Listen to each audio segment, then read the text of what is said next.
Hello and welcome to the Builders Podcast. I'm Lee, and today I'm thrilled to have Daron Yöndem with me. Daron is a multifaceted tech leader, serving as the Azure Application Innovation Tech Lead at Microsoft.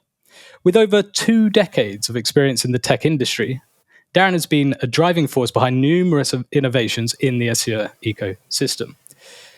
Beyond his technical prowess, Daron is deeply committed to personal and professional development. He blends his passion for technology with his dedication to holistic wellness, where he also works as a wellness coach.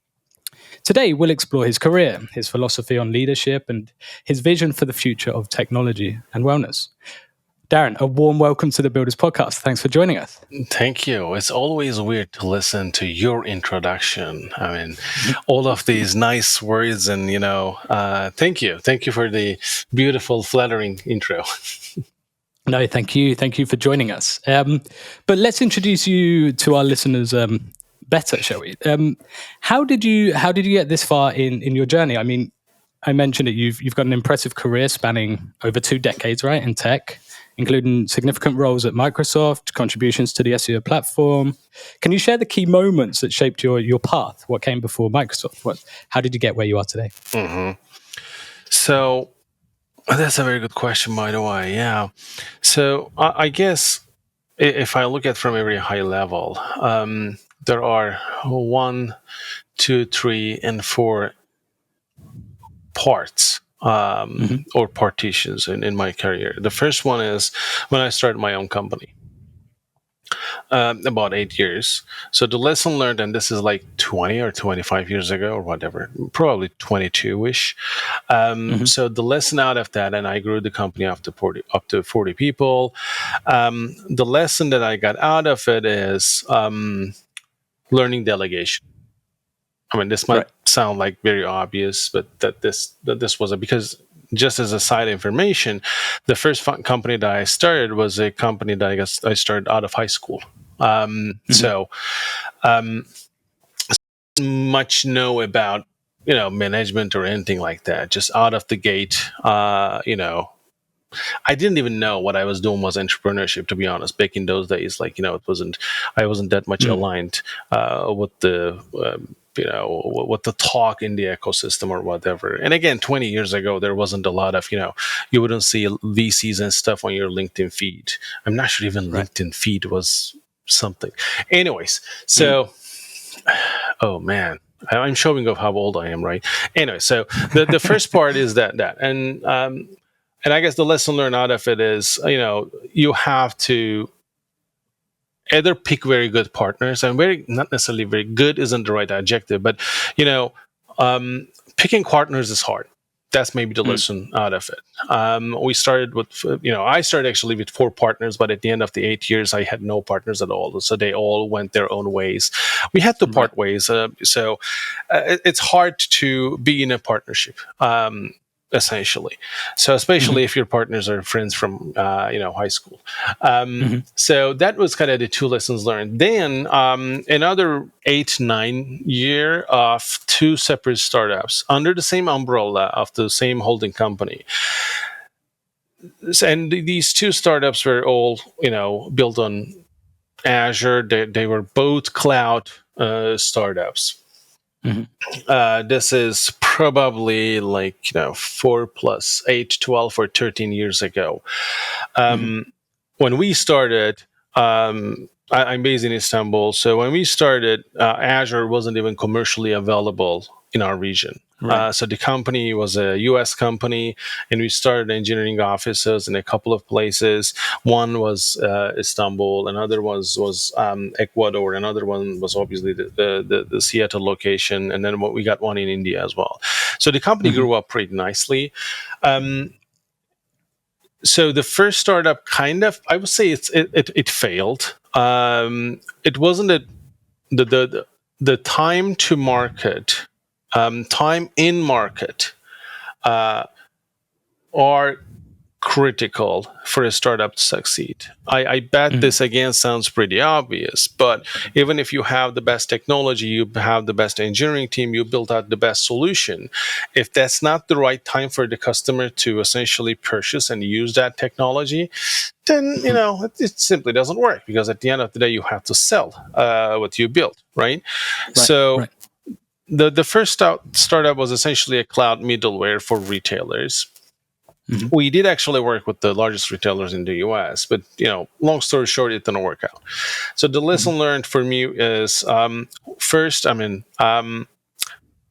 organizational politics is important, and that plays a big role in shaping the deals. Another interesting thing that I've learned is, as a startup, I always think that a startup should be as small as possible. What I mean with that is, you shouldn't simply, think that adding more people will add more productivity, and you should increase the productivity per person. That should be your top priority before you start adding more people. I still argue that, by the way. I still support that idea. But then, if as a small startup, and in this case, as a small, let's say 100 people, right? As a 100 people startup, you end up fixing the problem of a, 400,000 people company, right? And if the problem you are solving is a very core fundamental problem that they have, there's this perspective of, would a 400,000 people company could accept or rely on a 100 people team? Because they would see the fact that your team is very small, the fact that your organization is very small, is sometimes taken as a clue that it's, at the end of the day, it's a single point of failure, right? Which is another problem. But then your single point of failure, if it is a 5,000 people company, it perceptionally creates more trust, nourishes more trust compared to a 100 people company, right? Yeah, naturally, in the sense that it's more established, it's had that time to grow. And all of these dynamics, because I'm coming from a technology background, I'm a tech guy. That's where I started, right? And all of these things are learnings that I essentially had to add on top of, hey, this isn't just about tech. And again, right now, this sounds very obvious to me, but this has been my learning and my journey that I had to learn on the way. So the second startup was relatively successful. Let me think. What was the learning out of it? Oh yeah, the learning out of it is that you should never get into the hardware space, because it's painful. It's painful. So it was a hardware product. What was there? It was a mix. It's a digital signage. It's still up and alive. So the company is still functional, by the way, and they still make money. It's a digital signage product, which means all of these, displays might have seen in airports and shopping centers and stuff that shows you the weather or some ads or whatever, right? Or in a retail location, you go into McDonald's and you see the menu on a display, right? A digital display. So those are called digital signage. And obviously there's a hardware that runs that, and there's a system behind that helps the company centrally manage all of these, whatever content that you want to show across all of your stores, right? So that has probably a cloud piece, right? Content management piece, distribution piece, plus a content player piece, plus the hardware. And we were targeting small and medium businesses, but we were delivering the whole package. So we had a IoT device, a headed IoT device that you can connect, essentially $100 IoT device you can get from Amazon, and connect to it through HDMI, and it just out of the box it works. You don't see an operating system; you only see our app. Our app is the only interface that you see functioning with that, interacting with that device. So it was fun, crazy fun. but it's very complicated because the layers, especially when the layers goes down to firmware management, operating system management, and all of that, on all the device hardware certification and all that. So it's crazy. It's very complicated. Yep. Ideally, if you offer me like 2 startup ideas, equally profitable or whatever, everything else being equal, one of them is just a web-based whatever, or even. Okay, I'm even okay with a mobile app, by the way, because a mobile app is another level of problems as well. Purely web is the most beautiful one, to be honest. If you're interacting only on the web, it's the most beautiful. Web and mobile, I'm okay, but when you go into the hardware space, especially if you decide supporting different hardware specs, for example, our app was running on Amazon's Fire Stick as well, on Google Chrome devices as well. So every platform has the different set of devices and specs and so on. So they all have different stores, different distribution models. It's a mess. So the lesson learned is try to stay away from the hardware hardware reliance or dependency, or that complexity, the additional complexity, as much as you can. That's the lesson learned. Then it's Microsoft. So it's been 3 years, I suppose. Yeah, 3 years. I'm at Microsoft right now, and I'm helping customers to build, this type of solutions on Azure, and making sure they get the best out of Azure as possible from a technical perspective. Fantastic. And yeah, it's been 20 years odd that's kind of led you to this role of the last 3 years or so. But there's a lot more that you're doing aside, well, not just within your role, but also aside from your role as well. There's this kind of coaching and everything that goes on there. How did that come about? When did you get into the the wellness and the coaching side of things? Yeah, so it was during the midst of the second startup, I would say, 8 or 9 years ago. I noticed. So first off, the first thing that came in was, hey, we are building out teams that are spread out across multiple continents, and we're managing things in a way like out of a gut feeling, how we feel things should be done is the way that we were doing things. I'm not saying we were in a bad shape, and to be honest, now that I'm looking back, we were doing pretty good from an engineering management perspective. But it wasn't. So there's this difference between hey, I've studied computer science and then I go into computer programming, and then that's one path, or you just start and wing it and learn computer programming, and then you kind of start thinking about, hey, did I miss something? So what would happen if I have studied it? Is there something that I'm missing? So that was kind of the feeling that came to me about engineering management and team leadership. So that's the time when I signed up for an organizational leadership master's degree. I was like, okay, I'm going to get into this just part-time and see what's in it. See if there is anything that we can improve. See if there's anything we are missing. See if there's anything we're doing wrong. Whatever, right? Look into the literature essentially. So I could have done it myself manually as well. I mean, someone might ask, why a master's degree? Because it just gives structure. It's just me being lazy, to be honest. It just gives structure. They give you, what to read, what to look for, right? All of the clues and keywords and so on and so forth. So during that time, I started noticing that one of the functional pieces that is highly important in engineering management is the one-on-one coaching. And I noticed that was actually something that I was doing, but again, I was doing it out of, the way I feel it, right? And not trained for it, right? So I kept that in my back pocket. I finished the master's degree. After the master's degree, I'm currently actually in the thesis process for a doctoral degree on leadership. because leadership as a the biggest umbrella on all of this is very interesting to me. The organizational psychology aspect, the organizational development aspect, the human side. And again, me coming from technology, being interested on the human side, I'm not sure if that's my age or whatever, but that's a cycle that I'm going through.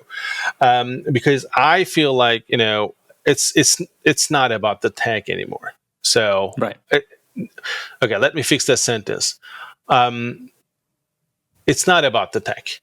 The anymore part, I need to drop that. Nothing has changed. I am just, I'm the one who's changing and noticing things.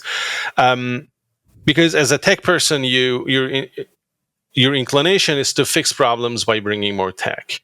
Sometimes it might look like it works, but that's not the only way. Sometimes that's not the ideal way. That's not the shortest path either, and that doesn't bring the highest return on your whatever investment you're putting forward. So the human aspect is the aspect that I figured in the industries as well. We are missing it a lot, to be honest. Most of the time we're trying to focus on the tech and to fix problems. So anyways, let me step back. So the master's degree was done, doctoral and stuff. So meanwhile, I had this idea in the back of my head, like, hey, coaching is something, that I am kind of doing, but what if I did get some training? So then that's when I started doing some research, and I'm a lot into, wellness and, sports, and, I finished a year ago or what. I finished 2 marathons, so I wasn't a lot into sports as well. So I was like, okay. I didn't think necessarily just to focus on, health in terms of just the physical health, but the mental health as well. Because when I do coaching, when I talk to people in my engineering team, I don't pick what to focus. It's just I see it as a holistic. It's a life. It's a person. You cannot say like, hey, I'm going to focus on. At least I don't do that as a manager or leader or whatever my position is, or as a team lead or whatever it is. So I cannot just say, okay, we're gonna talk business right now. That's what my duties, responsibilities are. No, that's an individual that has multiple facets of their life, and you cannot disregard a huge part of it and only focus on one side and then expect results. It's rarely going to happen. You have to take it as a whole. And then I found this health and wellness coaching program. I did some research. It's a certified program in the US. So in the US, they actually have this role. And this is just something new, by the way, during the last 1.5 years. It's even certified as a role in a hospital setting that works, a coach that works with a therapist, right? The therapist works with you, then hands over to the coach, and the coach moves forward the progress type of situation. So I got the training, which was painful for me because this was from a university in the US, which means for about 9 months, I had to wake up every Wednesday at 3 a.m. for actual practice. Dedication right there. The class was crazy fun, by the way. But 3 a.m. It was fun. So I did that 9 months. Then I started, doing coaching outside the team that I work with as well. So I have a page where people can come in and, purchase sessions. At first, I was kind of hesitant, to be honest, because in my mind, this was like, I was positioning this as something that I did to help people. Right. But then I figured, the reason I was hesitant is because this wasn't my main job. I'm not doing coaching to live, right? I mean, I have a job that I make money anyways. Yes. So first off, thinking that coaching is something that is supposed to be done for free is kind of can be taken as offensive for people who actually do that for money, right? Which isn't right. So that my mindset wasn't right.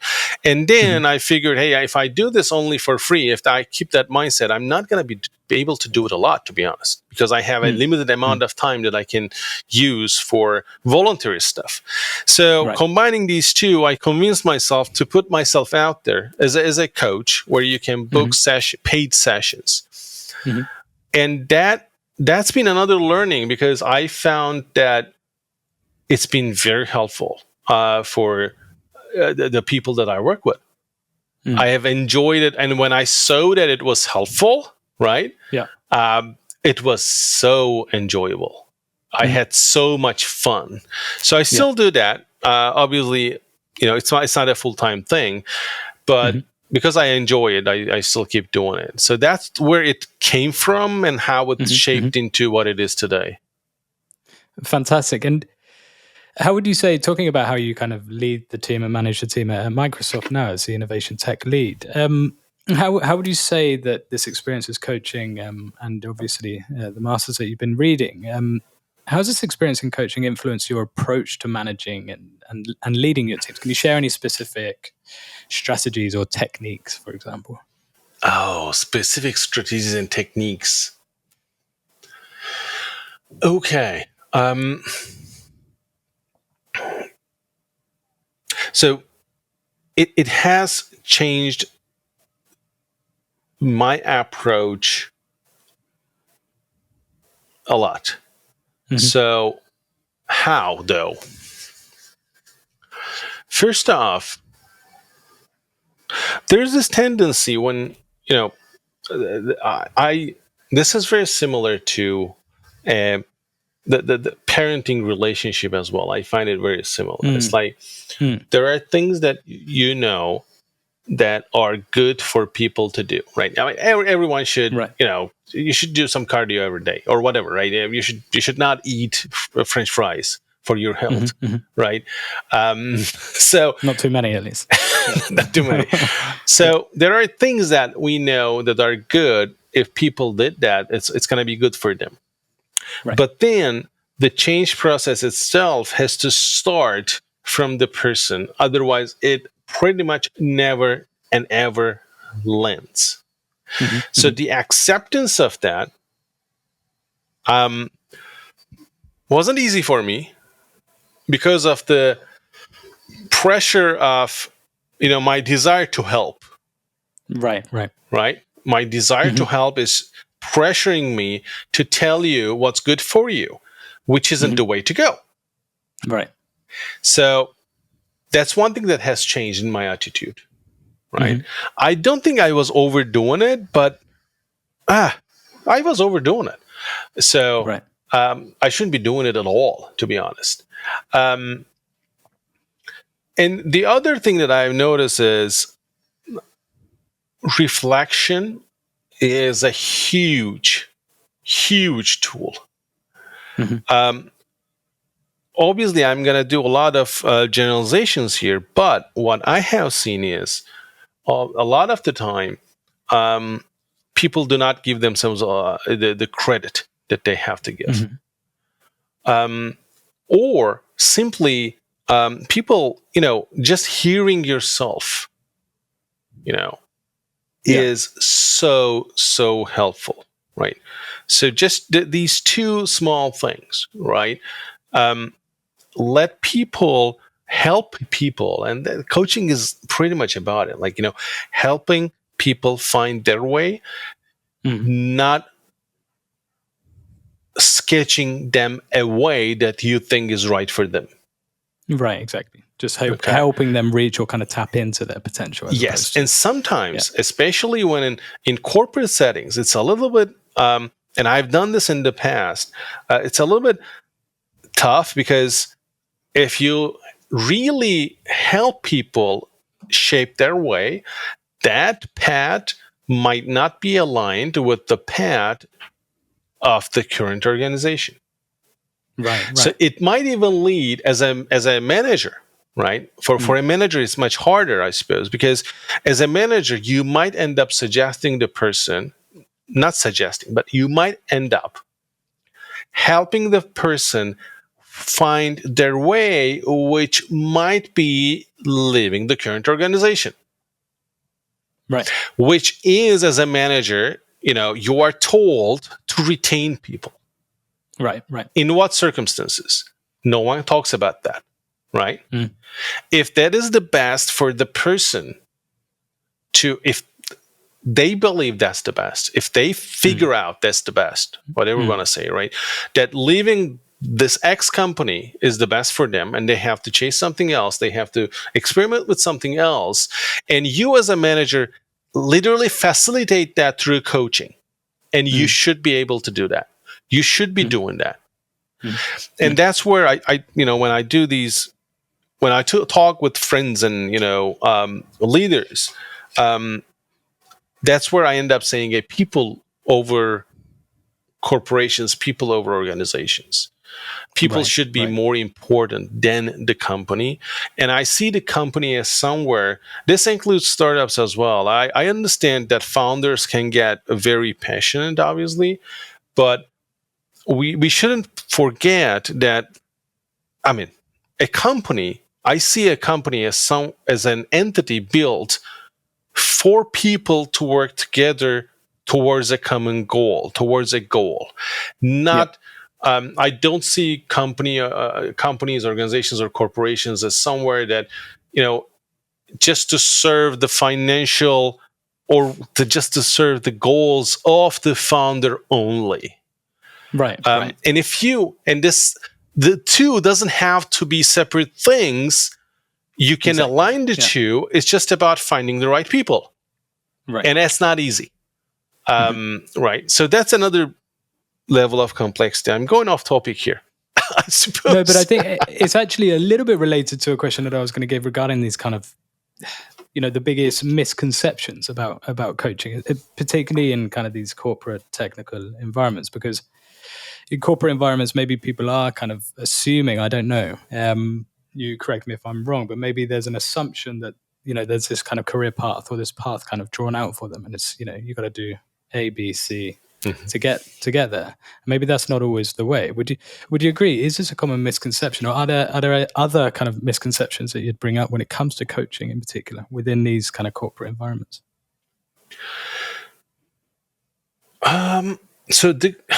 Okay, I'm kind of trying to connect the corporate environment and the coaching in corporate space. So I believe it has to be disconnected.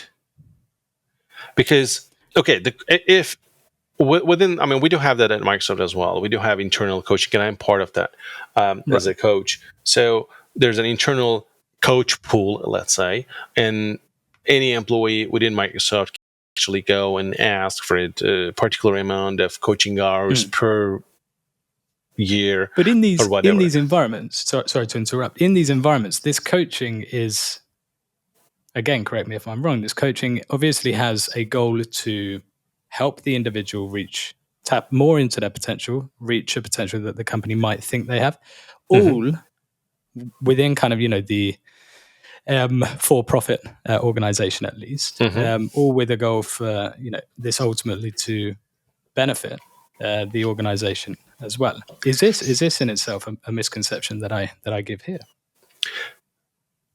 That is okay.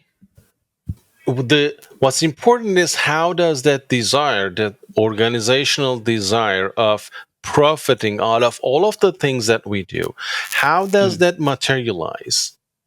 As in what we do day to day, or how our coaches coach, right? For example, in Microsoft, as part of the team that I am, this is by the way, a separate, structure, let's say, the coaching program within Microsoft. No one tells me, hey, while you're coaching people, just coach for internal career paths. Or no one tells me, like, during your coaching people, make sure, they stay within or whatever. Like, there is no, additional headline or whatever. It's just coaching, right? Help the person. And that is where the disconnect is, which is healthy, I suppose.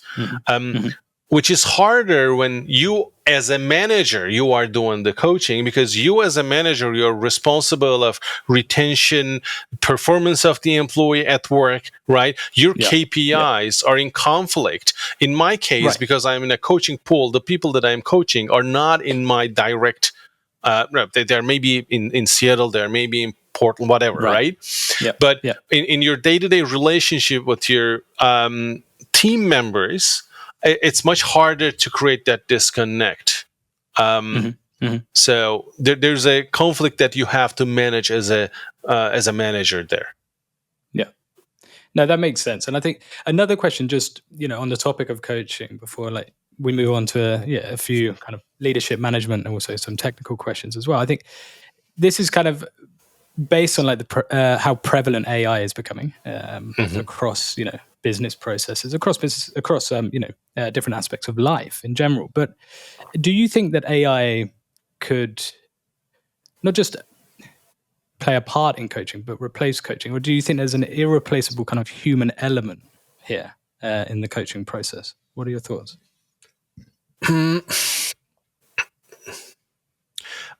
So I'm going to give an answer, but I could have changed the job function of that from within that sense. Like, how would AI affect coaching? I can change that to any, job. And I could answer it the same way. And here's what I'm going to say. There's an experience as a person you have when you are being, let's say, you are the coachee, you're being coached, right? There's an experience. If you start believing, or if you believe that you're getting the same or better experience from AI, then I guess it's replaced. Because when we look at today's AI, so for example, let's talk about the most common one, ChatGPT. ChatGPT talks English, right? Yep. Actually, no. Actually, no. It doesn't talk English. It just generates some words that we make sense.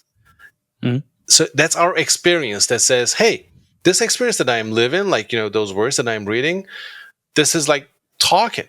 This is talking. I call this experience that I'm receiving talking, and that's what I'm going to keep calling it.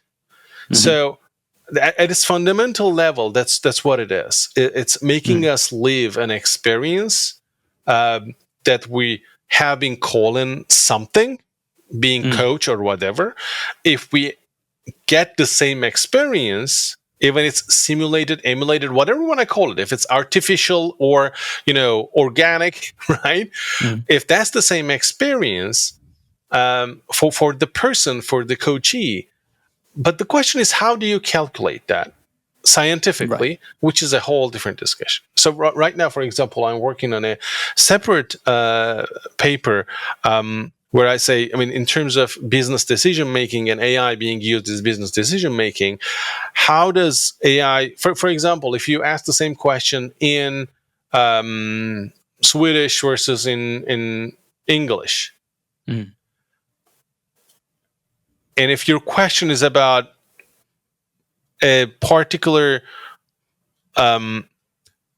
decision about a feeling, like a conflict between two employees, and you're asking how to move forward. If you ask that in English versus if you ask that in Swedish, is the answer you get going to be same or different? Probably different.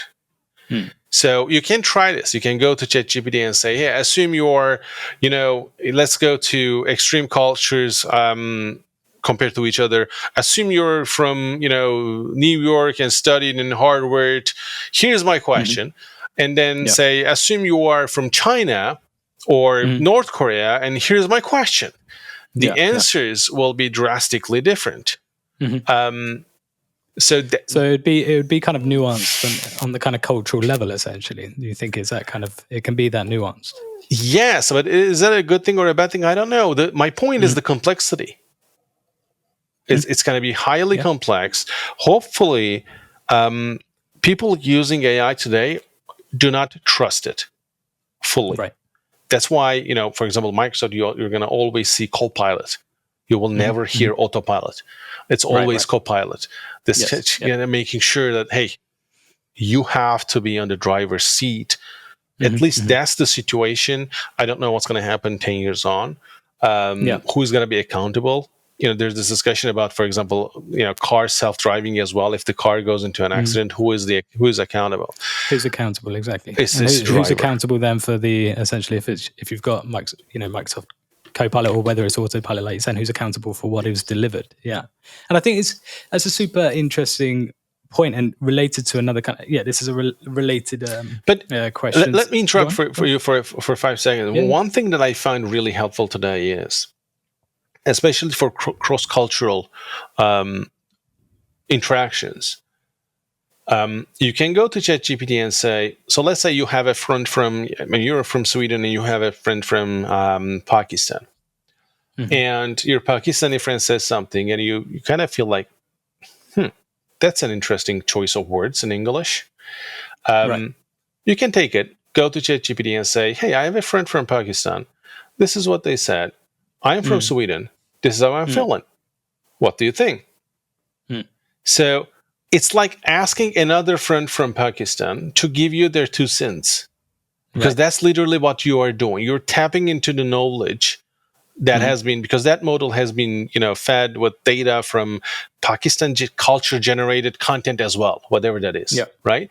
So you can definitely go in and they say, hey, this is what the person said. What do they really mean? And you might get an answer saying, hey, in that culture, this is what they mean. And that's a beautiful help that is not easy to find. No, it's a really, really interesting point. I'd love to try it out as well, given the kind of international environment we have. Also Proxify, but I mean in most companies now. But generally speaking as well, the kind of question before was more kind of based on coaching and stuff like this. But AI's growing influence as well. How do you think, generally speaking, this could kind of impact, or how do you think the concept of work will change? I mean, we can talk about it on a engineers, developers, DevOps engineers, for example, in this sphere.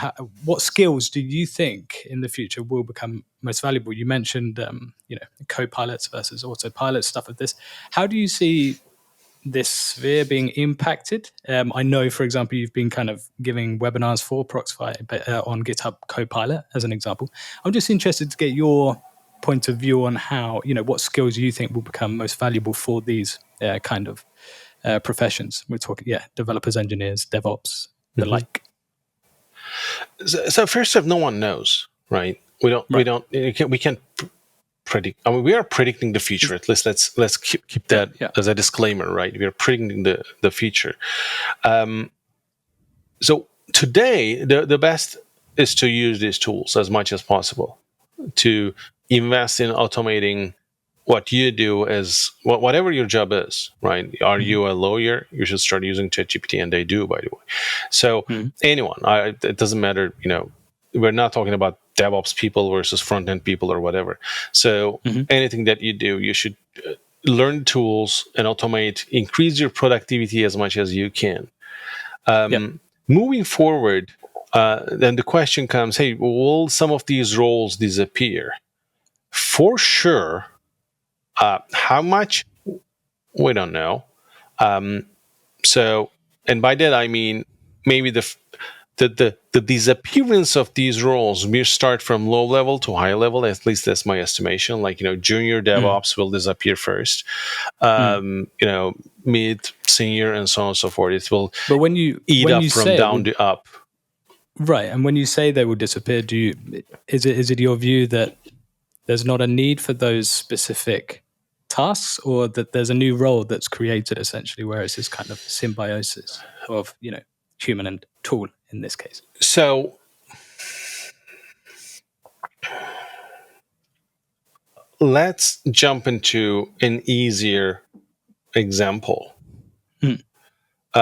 If you want to write an essay on the high school level, GPT can do it right now. So you don't need high school levels essay writers, if there was a such thing.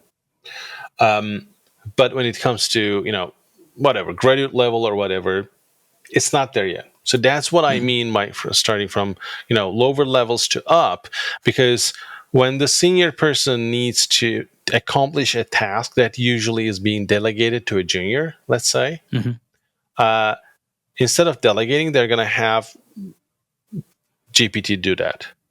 Yep.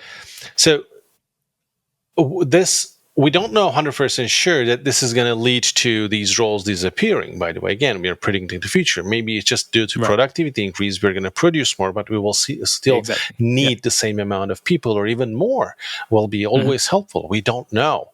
The more scariest part to me is the moment we get to, pure AGI level, or human intelligence, or higher than human intelligence level, and at that point, it's just going to be I believe it's just going to be a cost issue, right? Is it cheaper to have Daron do it, or is it cheaper to have AI do it?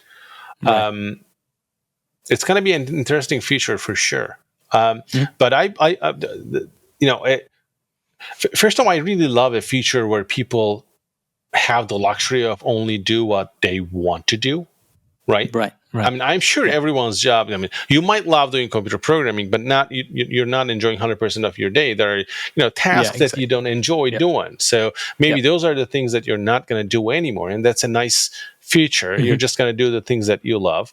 Maybe you're not going to be paying much, but then maybe the cost of things will lower as well, because instead of humans farming apples, it's going to be all robots or whatever, and Apple will be much cheaper. I don't know, right? That's the feature. The other interesting theory that I have is it might be, okay, here's the thing. You go to the doctor. Let's assume that we have an AGI that is smarter than humans. This might be especially interesting in coaching, to be honest. Do you think, because humans are not rational beings, so we like to think camping on that truth, I'm going to say, do you think having a real human coach could be more expensive than having AI because it's just a privilege? Could there be such a feature? Could be. Could be. Again, I'm not saying it's rational, because I'm literally telling, hey, I've assumed that AGI is doing a better job than a human in coaching. But still, as a human, you might prefer, hey, I don't want to have this genetically modified apple. I want a homegrown apple. So maybe that's where we're going to go. I don't know. It's I think all of these questions are super interesting, because we can't know. We can predict. It can kind of help us, but we can't know after all. And I think we'll touch a little bit upon more AI and related questions in a bit. But I want to get your take on leadership, building teams, and particularly how you've been doing it at Microsoft so far in your role. When building a team, what skills and qualities do you prioritize, or what have you been prioritizing at Microsoft, if we were to use kind of a concrete example? What are non-negotiable skills and qualities you look for in a candidate, for example? Qualities and skills are two massively different things, obviously. So, okay, let me start from the easy one. Skills. That depends to the role, obviously. That's why that question is easy. But the foundational skills are the ability to prioritize and manage time. Communications, obviously, pretty cliche. Adaptability. You can't test this in an interview, by the way. It's very hard. You can only see that once the person has joined the company. There's going to be a question. How do you evaluate a candidate's kind of ability to adapt? A lot of the interviews are just, I don't believe in a lot of interviews. They're just kind of trying to make sure, at least this is my personal opinion, right? Interview is like, testing out that just obvious issues you can see. Like, Right.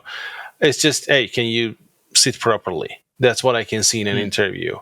Because I have failed enough of times to learn that whatever you do in an interview, the person can succeed, but then you would be really surprised day to day that they're not moving forward with that success. Right. They can have, memorized things, they can have learned a couple of things or whatever, but day to day interaction, the in-team interaction, the teamwork is something that is very, very hard to simulate. And we have tried our best, to be honest. We did things like,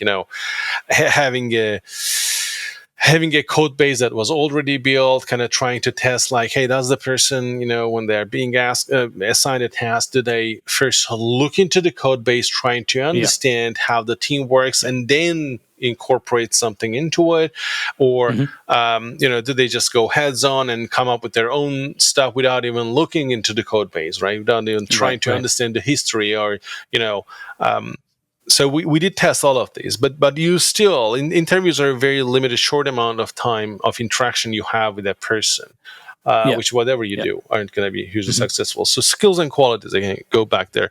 Skills, prioritization, communication, time management, and obviously there's going to be role-specific skills. Like, if you're going to be in cloud architect, I'm going to ask you some specific questions about it. Can you do you understand some concepts?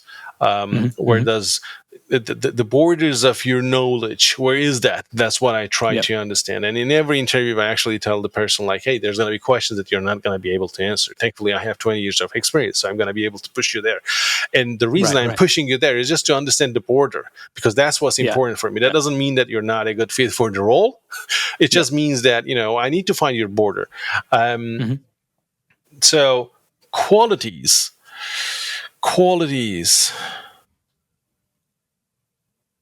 Again, you cannot assess those qualities in an interview. But what type of qualities would I look for in a successful hire? And with a successful hire, I mean someone that we worked more than 6 months. That's what I would, in this context, that's what I would call a successful hire, not necessarily someone that got on their payroll next day. But do you not think there's the possibility to assess a candidate's, ability to, I don't know, leadership qualities such as, being able to lead changes, or kind of see changes through to a finish, or not only keep up with, stuff going on, but also innovate and make these changes, push these changes through themselves? Do you think this is very, very hard to assess for? It is. I mean, there's a bunch of interviews I can take you through. I mean, academically proven, questionnaires and stuff. You can definitely do any of those. But I guess what I'm thinking is for these qualities, or for these qualities to show up, actually, you have to have the right organizational setting as well. The person might say, "Hey, I do speak up," or whatever, right? I do speak up. I never, keep any of my ideas away. I always propose changes. I always push whatever, right? When they're filling the questionnaire, they might fill in all of these values because that's what they believe they do. And the moment they join the organization, based on the team setting, based on the social interactions, they might actually not do any of that. And that's not because of them, they're adapting. Right. In this case, it happens to be a bad thing, but they're actually doing a good thing. They're adapting. If the organization cannot provide the right environment, then all of these qualities either aren't going to show up, or they're going to subside by time. But the qualities that I will look for is, being able to speak up, right? I don't want to go with the cliches, to be honest. The honesty, respect type of, the classic stuff are the qualities that we would look for. Those are classic, but those are not easy to find. Respect and adaptability would be really high. And yes, that's my personal, that I feel like this is something personal, that is the fact that I put this on a very high value, and this is on top of my list. That's what's personal about me, is that looking for change, right, and experimentation. Those are the two values that I value a lot. Look for a change, never stop looking for change, always experiment, so that would lead to learning. Don't wait just for failure to happen to learn. Make failure happen through experimentation, so that we don't even call that a failure, we call that a learning. Because when you say an experimentation, the result doesn't end up being a failure. The result is always a learning out of an experiment. So, and that's stasis. Again, in my case, in the organizations that I work for, in the teams that I work for, I don't like it. And that's probably because it's not me. And everyone tends to look for people like themselves. So I guess that's it. Right, that bias, right? So I think there are really interesting points that you were bringing up there, and a connected question here. Again, can be related to your experience, the team that you're managing now at Microsoft and whatever. What do you see as the biggest challenge in finding high quality or top tier developers today, or DevOps engineers? Let's say you were to recruit for such a position next week. What do you think the biggest challenges are in finding such individuals? So the biggest challenge, and this is a challenge for the interviewee, and I actually kind of give them a warning at the beginning of the interview. It's like, that relates to that border thing that I mentioned. Like, I'm going to take you to where you don't know the answer, but I still get answers. The fact that saying I don't know is so hard, especially in an interview, even if at the beginning I kind of try to create that environment that it is kind of, you're going to get there. That's my point, right? I'm kind of trying to give you that safety space to say I don't know. But I still hear people say things that they're not sure, or just they have like 10% confidence, but they still answer the question. Why? Because one of the things that is very, very important in human communication, which is fun with AI, because when you communicate with AI, they always tell you the confidence, at least on an API level. When you're talking with people, you don't hear that their confidence level. It doesn't come through. Right. They're always, whatever they say, it always comes through like 100% certainty, because that's how it sounds. I mean, what's the best fruit, that comes out of this country? Everyone is going to have an answer, but they're not going to say, what, I'm not sure, but I've ate some apples. That was nice. They're not going to give that, they're not going to leave that white space, like the unknown, right? And that's very important in communication, because otherwise everything comes out like 100% true, that leads out to, and the other person takes it as 100% true, which leads to a, bad decision. And then when you decide to trace back, that's where you understand, hey, the person wasn't actually sure. They just heard it one time. They didn't even do that or whatever, right? So instead, I prefer, not answering the question at all, or simply saying, you know what, I don't know the answer to that question.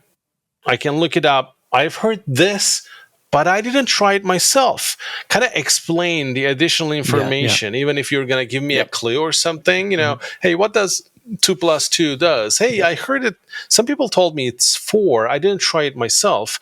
So that is something that's very hard to find, I figured, out of all of the interviews, non-specific to particular, knowledge spaces. but the other thing, and this is specific about my current position and the people that we hire, is, we expect people to be able to talk to customers as well when it's needed. Yeah. So that adds a huge another set of expectations in both communication and knowledge space, and the fact that I am doing app innovation, which at Microsoft means app, data, and AI and DevOps, like pretty much the whole spiel, other than data analytics a little bit, data warehousing. What else? Low code, no code is out of it as well, but everything else, and it's hard to find people that can cover discussions and around all of that. Yeah. But that's a very specific difficulty to the type of profile that we are hiring currently. I was going to say, is that a specific kind of competence, or is it more down to kind of communication skills, or is it a combination of the two? When you talk about being able to communicate with the clients, right? Yeah, saying no is hard. In front of the customer as well. Because in an interview, the person feels like they have to answer all the questions to pass the interview. That's the pressure, right?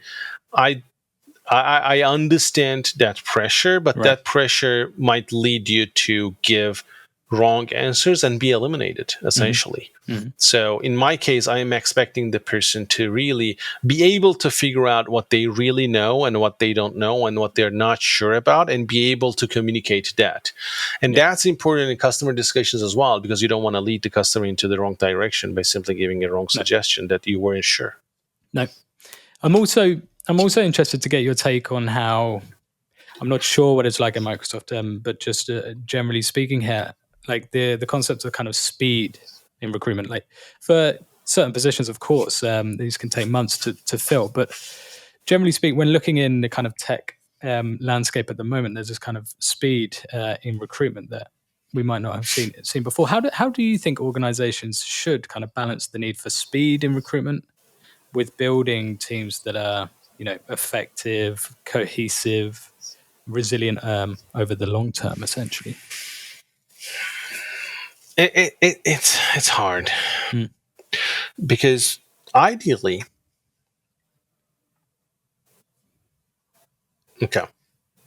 so this is kind of the same thing with engineering as well, right? Because there's the iron triangle, which means, the different balances of different things. We all know that whatever you do, if you rush, the quality will suffer, right? If you're baking a cake, if you rush, probably the quality will suffer. It's kind of the same with hiring as well. If you rush, if you put a deadline instead of putting a bar on the quality of the candidate that you are looking for, if you prioritize the deadline of hiring, you will end up hiring the person that you find best. You're not going to be 100% sure you might hit the quality bar as well, but then your priority was the timing, right? So in engineering, what we do is, hopefully, if you have a deadline and you're rushing to it, what you should do is to drop features if you're not sure you're able to hit that deadline. Right. Because if you don't drop features, then you're going to drop non-functional things, which are going to lower your quality. And that happens a lot. That's why a lot of the times buggy stuff goes out.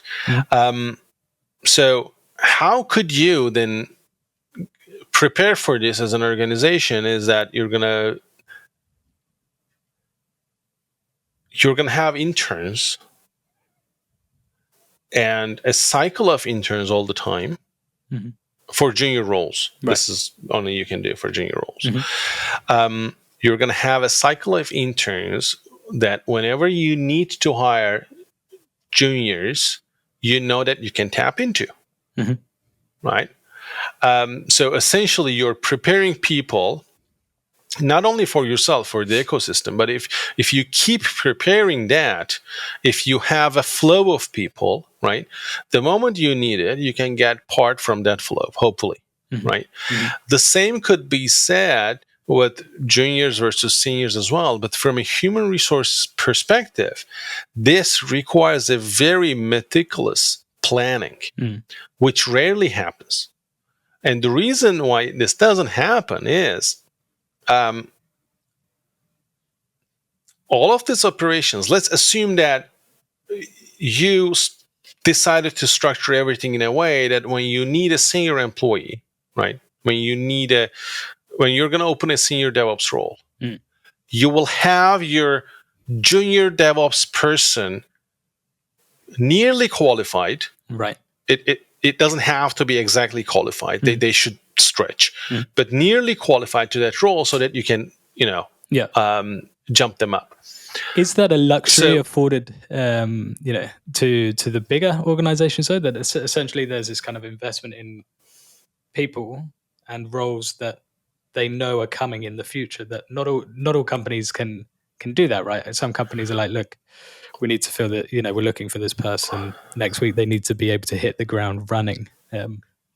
I don't think large organizations, at least in my experience, not only at Microsoft, my experience of working with, as a vendor or from outside as a consultant with other large organizations as well. So my experience isn't limited to Microsoft, even though it's highly concentrated into Microsoft. But from what I see is things are closer to ideal are much harder to accomplish in larger organizations. Because the ship is too big. Right. It's pretty much impossible. In smaller organizations, it's still hard, but in smaller organizations, it's more possible to have those structures. But again, in order to do this, the main problem, other than large and small organizations, the main problem is a lot of the time the procurement isn't the right word, obviously. The hiring decision comes from financials. So the decision doesn't come from HR. HR doesn't come and say, hey, in order to do this planning, this is what we need, and these are the budgets that we're going to need. Right. And then sit down on the whatever C-level decision table, wherever that is. They don't sit down at that decision table and put the financial numbers and say, hey, in order for this organization to keep a healthy blah, blah, blah engineering team, these are the budgets that we need. Instead, what happens is when these budgets are being planned, HR is not on the table at all. Right. The budget gets planned and then handed over to HR. And HR tries to do whatever they can do. With those numbers, right? There's no heads up given, pretty much. It's just next fiscal year we're going to hire 50 people. Right. So, that's a fair point. I mean, when these people come in, and whatever role it is, whatever organization, there's a matter of integrating those members into a new team. I want to get your take on this as well. So, what strategies do you use to integrate new team members into an existing team? We have to ensure typically that they can quickly align with whatever established culture, whatever goals that team might have. What are your strategies for integrating new team members? I don't see them as team members. I see them as, I know this is again sound cliche, but I see them as people that we're going to work like 8 hours a day for the rest of freaking our life. Just people. Hopefully friends. So one of the things that I'm really finding interesting is, especially after moving out of the startup space, again, I'm generalizing, but this is my experience, is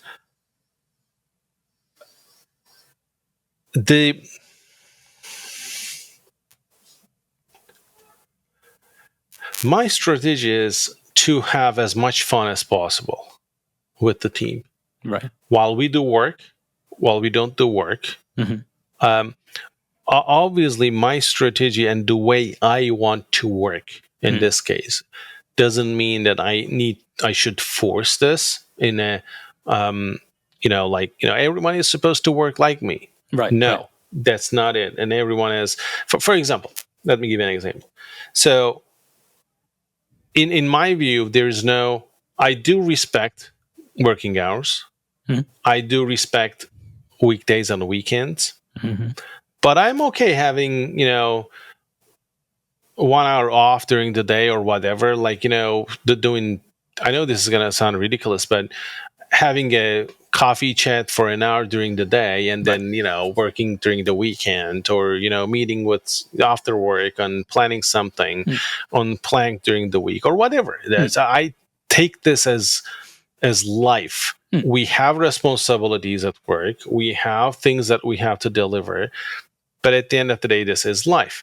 And we can be flexible around it. Right? So, but there are things I know I said, like, people shouldn't, I shouldn't expect people to work the way I work. But then you should have some expectation as well, as your culture. Adaptability and inclusivity of new team members goes as far as there's a limit to that, right? So, for example, if you're expecting people to be flexible, you cannot be inclusive and say, hey, we're okay with people that are inflexible. Right. No, we are not. That was our value, right? That goes as far as that there's a limit to that. So I guess my strategy in this case is just being authentic, and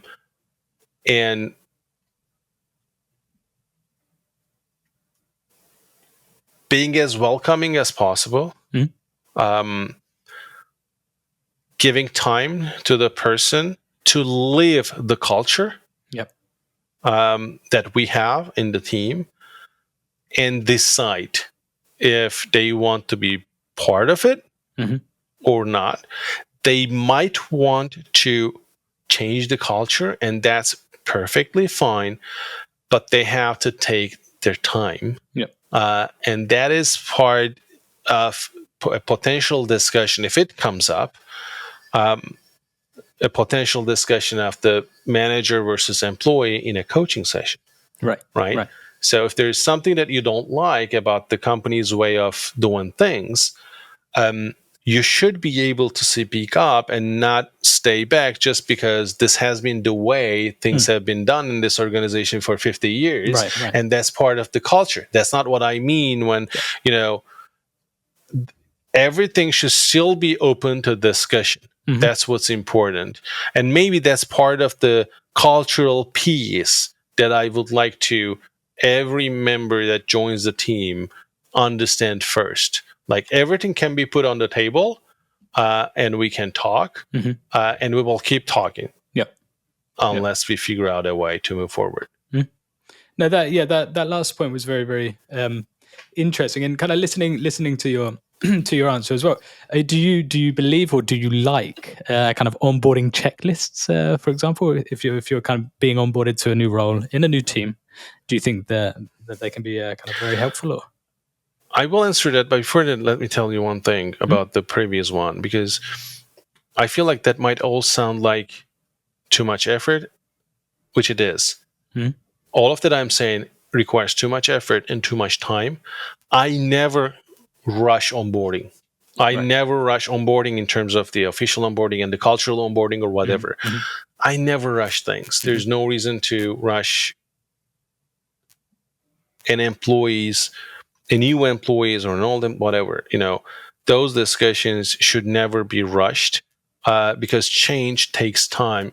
You cannot speed up change and evolution. You cannot put gallons of water on a tree and hope that it's going to grow faster. It's not going to happen. So back to your checklist. Do I like it?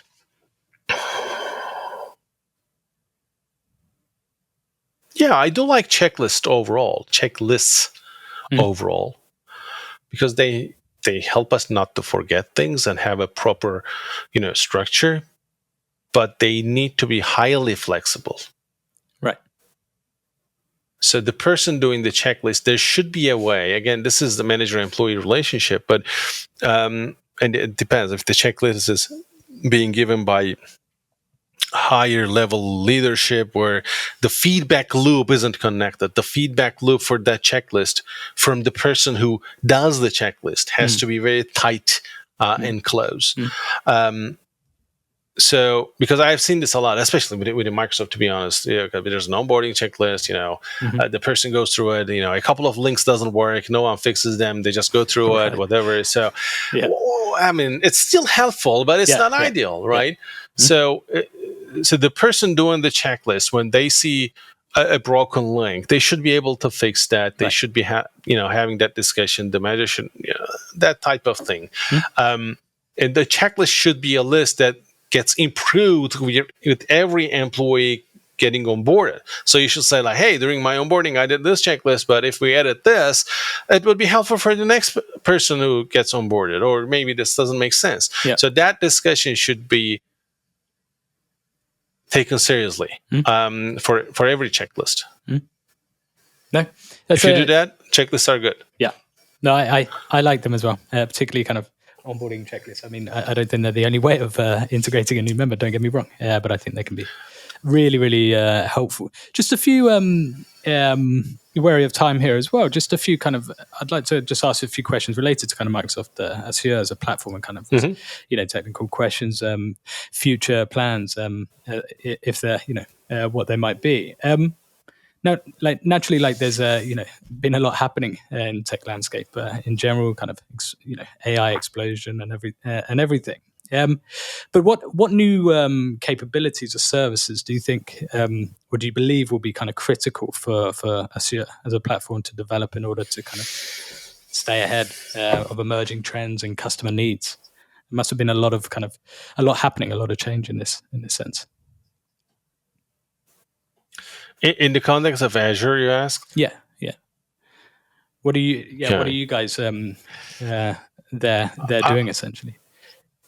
I believe the most critical, which is what the company is investing a lot recently, is to make those various models of LLMs available within a single environment.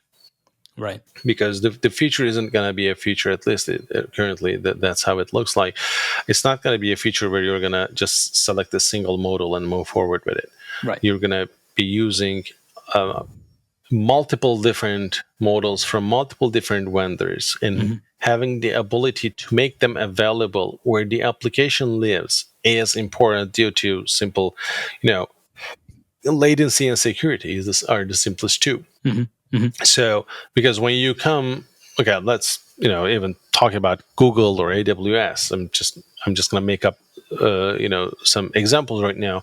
So you go to AWS and you say like, hey, I want to use GPT-4. But this is going to be a real example. So I'm going to use GPT-4, and GPT-4 isn't available because in this case, Microsoft is lucky to have that permission to run the GPT-4 models within Azure. Right. So that's an advantage. If your application within Azure, you're going to have direct access to the model. The model will be deployed for you in an isolated environment. So that's an advantage. But then you want to use, Mistral. Can I deploy that to Azure as well? And that's what the company is investing a lot to enable that.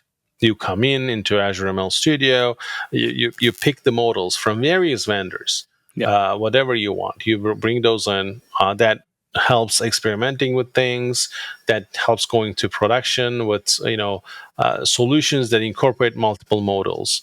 That's one area that's very heavily invested. Obviously, there are small language models, SLMs, that Microsoft is investing a lot too. That's going to be very interesting. The other aspect that's going to be interesting is it's not just Microsoft that is investing into this, is the MPU stuff.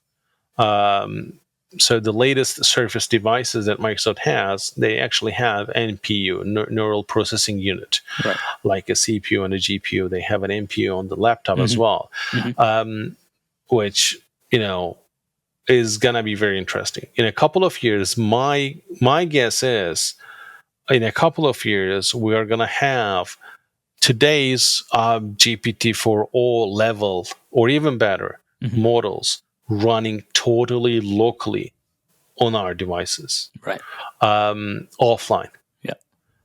that's going to change the entire game. Because once it's local, and they're just during the recent Copilot announcement, they have actually shown that people might have seen that GPT-4 is watching your screen, right? And then helping you out based on what it sees on your screen. And people were worried a little bit about hey, this is is a public mode, not necessarily public, but this is a remote model. Let's say this is not local, and so on and so forth. There are valid and invalid concerns, but whatever. But at one point, if you have the model running locally, then, and I was doing, I'm not sure if I did this demo in our Proxify prompt engineering session. I think I didn't. But anyways, I believe this was called Self-Operating Computer on GitHub. They can look for it.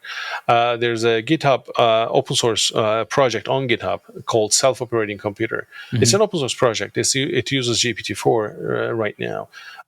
You can give you the control of your desktop, your mouse, and your keyboard.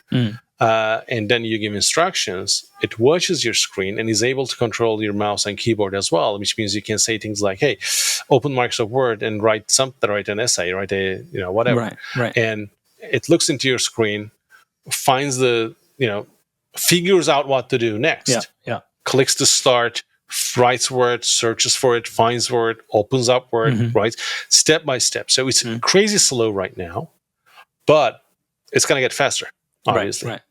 And what did you say it was called? Just repeat for the listeners. Self-operating computer. Yeah. On GitHub. That's a repo. So, and that's going to change the way we interact with computers. Yeah, it sounds totally.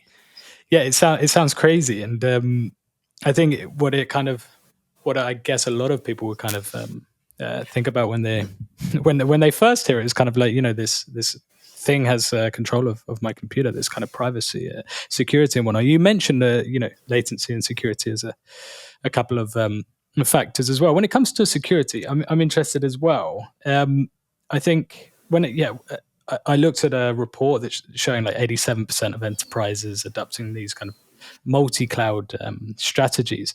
Microsoft Azure kind of being used by a lot of them as well. What are some of the most advanced kind of security features or practices that Azure is implementing to kind of protect sensitive data and ensure? I mean, there must be a lot of kind of compliance red tape across the different industries, right? So, from a security perspective, the advantage of Azure is, especially in those GPT-4 models and OpenAI models, is the fact that you can actually have it isolated into your environment. Right. The models are not the models hosted by OpenAI. The Azure OpenAI, the models hosted are by Microsoft, so that kind of makes sure that nothing out of your isolated world will ever go out to OpenAI, the OpenAI organization in this case. Yep. So that gives you kind of some peace of mind, I suppose. A lot of the security discussions, like the one that we've discussed, like sharing your screen and keyboard access and mouse, they are actually not security discussions. I see them as a trust discussion. Because, let's say, you have, in my case, I have Camtasia installed on my machine to screen record, right? So I'm giving permission to record my screen, but I know that the recording is going to stay locally. How do I know that?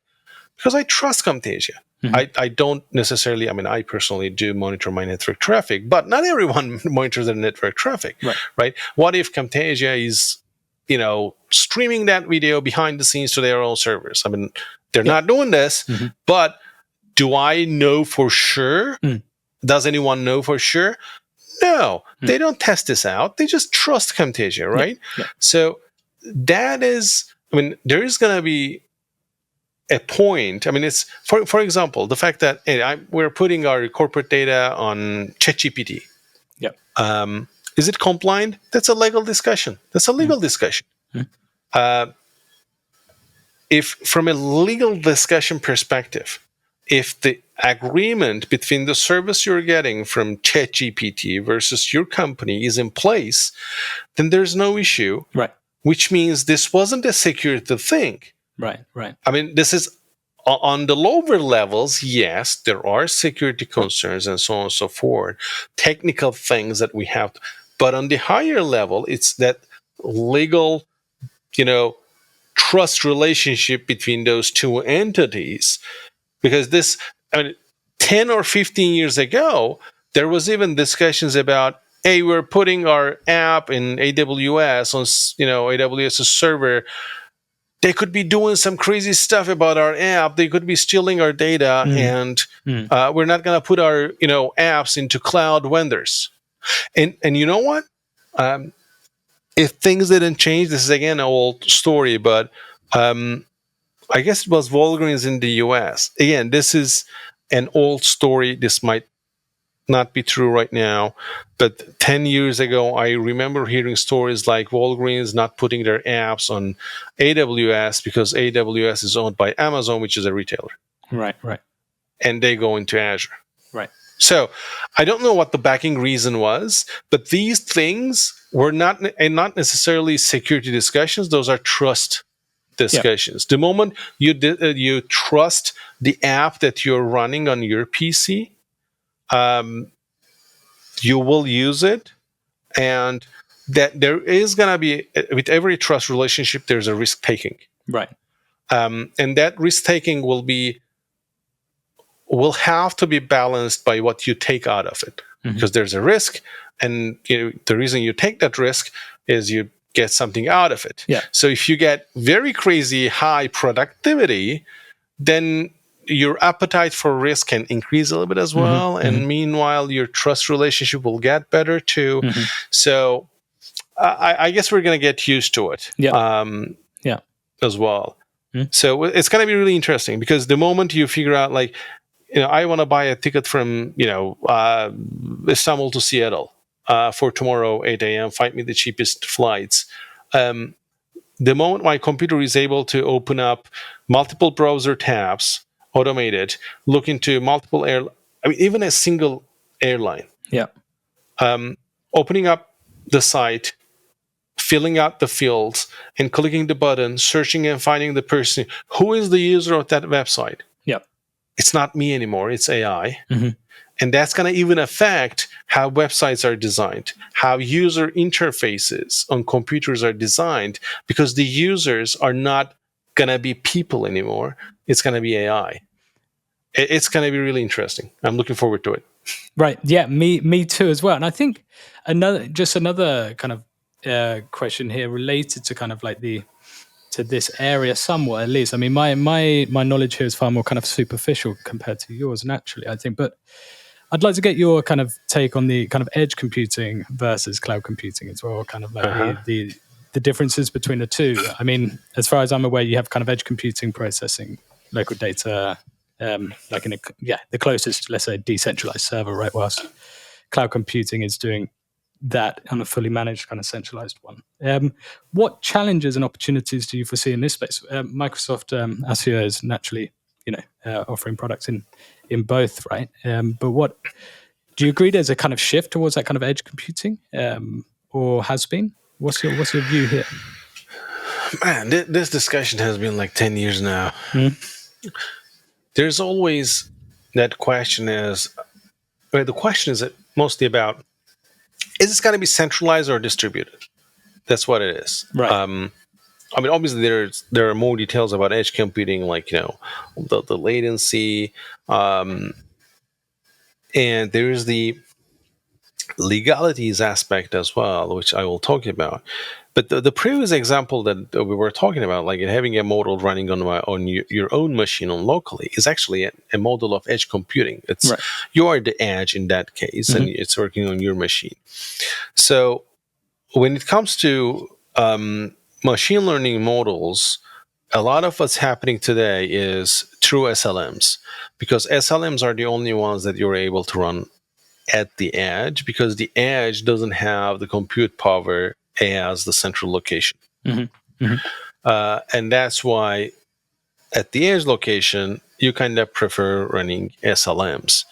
MPUs will be something interesting in data centers, because if you have the MPUs at the edge, the models that you can run are going to be different.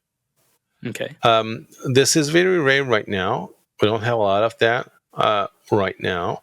But this might be another approach. Another difficulty of edge computing is, again, the capabilities that and the power you get from edge versus the central model are different. Besides latency, one of the reasons customers fall to the edge is they don't want the data to go out to a particular territory, region. Right. Like you're in Germany, you don't want your data to go into the US data center. I mean, there's a German data center, but but in the case of Middle East, for example, you're somewhere in Nigeria, there's no data center in Nigeria. So if you're not okay pushing your data to the nearest data center, that you might want to have an edge location. Yep. I guess we will never see equal capabilities. We will always call the edge an edge. There's a reason we're calling the edge, right? It's not just physically it's closer, just latency is lower. It's just because the power, the workhorse that we have at the edge is always smaller than the central location. Maybe one day, I wouldn't be surprised if this is equal to the client-server discussion as well. Like, should we do it on the client or should we do it on the server? Maybe one day. So today, a lot of our needs and new needs, right, are being served by the centralized infrastructure. Maybe in the future, it's going to be more at the edge, unless we need more power. Okay. We get larger models. So this exact same discussion is about happened and still happening about gaming. So do you game on your PC or do you game in the cloud and stream the screen? And there's game streaming services. Which one do you want to do? There are advantages and disadvantages of both. So good example as well. I think at the end there, a trend, or not to call it a shift, a trend rather, to kind of keep our eye on. But I'd like to kind of hit you with one last question. If you could implement one groundbreaking AI solution tomorrow, what problem would you solve and why? Oh, tackling with my mugs. You can take your time.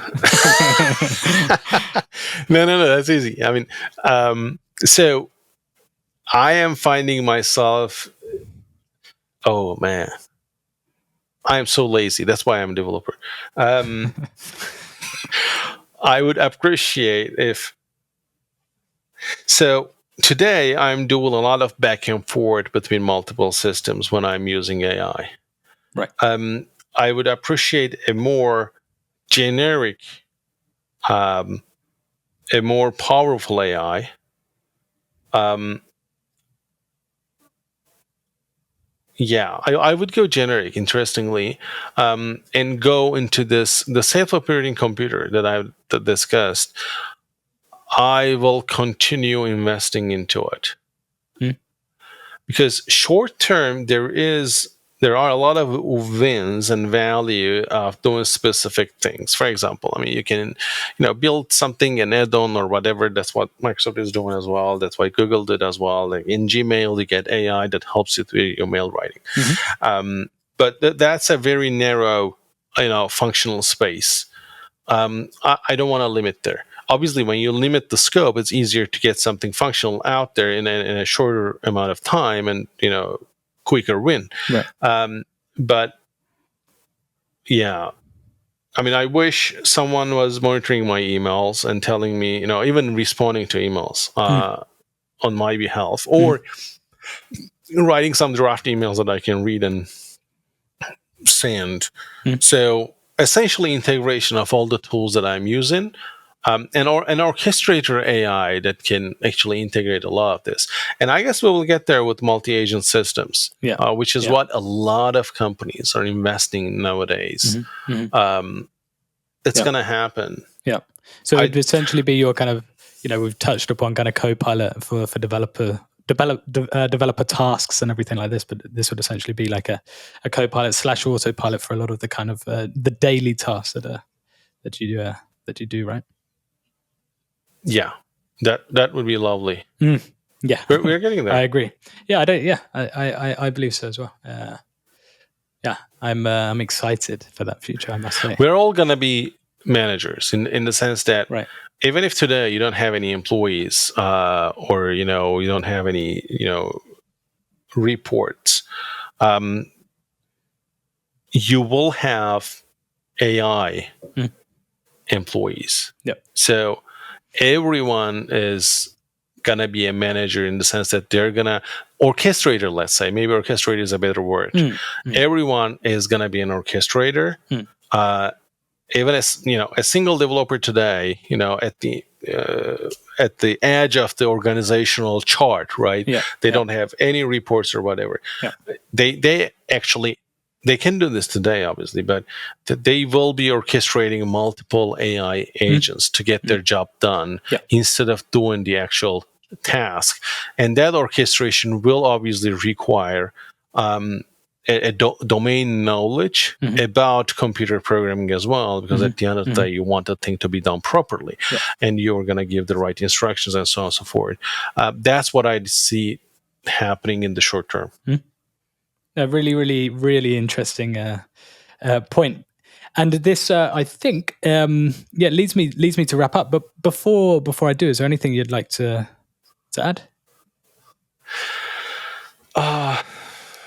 Wow, this was really a fun discussion. I think that the questions, I'm not sure how many of those are prepped. I don't know, but the wide scope and the spectrum of the topics covered throughout the questions that you had, it's beautiful. It didn't leave anything out. No, I think we kind of have areas, or I have areas that I want to cover. I try to kind of make it as broad as possible. Sometimes it can be nice to kind of zone in, but it's nice to kind of have that breadth as well. But yeah, thanks. Yeah, I mean, one thing for managers, or people who have influence over other people, and who want to build influence, I would say focus on the human connection. I know we are very tech heavy, especially coming from that background, and we tend to like, hey, there's something new to learn and so on and so forth, and there is always time needed to spend on those, but the human connection is usually overshadowed by the tech, and I bet it's going to be more and more important. There is a lot of discussion in the in this space in terms of, hey, the next, again, this is future predictions, but in the next era, in the next decade, what's going to be more valuable is social sciences and humanities instead of things that we at least here on the developer and tech space we focus. I don't know if that's going to be real or not, but I believe it's hugely helpful, and that's what I would suggest everyone to focus, either they're a current manager or a future manager. Just make sure you guys are having fun. That's the most important thing in my view. I mean, if you're having fun, if that's a nice team that you have, if you're enjoying, there is literally more probability then you will hit your KPIs as well. No, very, very well put, Daron. And that brings me to the end of another insightful episode of Builders. Let me say thank you so much to you, Daron, for joining us today and sharing your valuable Thank you for having me. Valuable insights. No, thank you for joining us. For our listeners, I hope you found this discussion as interesting and engaging as I have. And please don't forget to subscribe to Builders on your favorite podcast platform to stay up to date with our latest and greatest episodes. Thank you for listening, and remember, keep innovating and keep building. We'll see you next time. Bye.